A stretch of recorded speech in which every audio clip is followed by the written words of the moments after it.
Un zeste d'info. Focus Nutrition dans un zeste d'info avec Matteo Pasto, notre journaliste stagiaire de l'ISCPA, l'Institut supérieur des médias de Paris. On va parler régime et notamment d'un qui porte un nom un petit peu barbare. Alors oui, aujourd'hui nous allons parler régime romain. Est-ce que vous en avez déjà fait un ?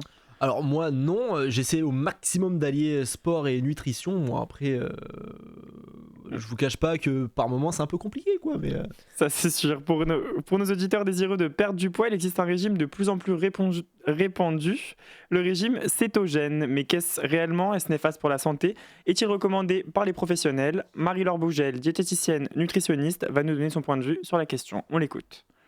Le régime cétogène est principalement composé d'aliments riches en lipides, à peu près 80% de l'apport énergétique quotidien. Donc on va retrouver les poissons gras type le saumon, les charcuteries, la crème, les huiles, les œufs, les fromages. Et à côté de ça, on va faire attention à faire une petite restriction au niveau des aliments riches en glucides, donc comme les pâtes, le riz, les pommes de terre, etc.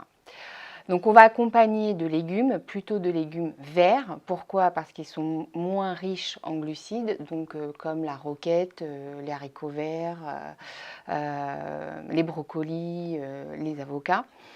Donc clairement, l'objectif, c'est de diminuer les réserves en sucre de notre organisme. Et à partir de là, il va se créer des corps cétoniques, ça va être créé par le foie. Donc on va l'utiliser comme source d'énergie. Donc c'est un régime qui fonctionne clairement parce qu'il y a une grosse perte de poids, parce qu'il n'y a plus de sucre, mais il est très très satiétogène, donc en fait on a des apports très restreints parce qu'en fait quand on mange trop de gras, on n'a plus faim. Il est très contraignant sur du long terme, donc c'est compliqué de le mettre sur du long terme, c'est restrictif comme régime. Donc je conseille moi clairement d'être accompagné par un médecin nutritionniste parce que si on n'est pas bien accompagné, il peut y avoir des carences en minéraux, en vitamines et même créer une certaine acidité du sang. Donc il va permettre de voir avec un bilan sanguin régulier pour savoir où on en est. Donc on est quand même loin de l'équilibre alimentaire où on mange varié, équilibré, sans frustration.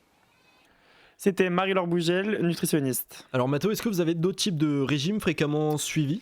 Alors il a le fameux régime du docteur Ducamp qui est parfois décrié. Il a également le régime DASH, relativement peu connu en France. Il est réputé pour réguler la tension artérielle.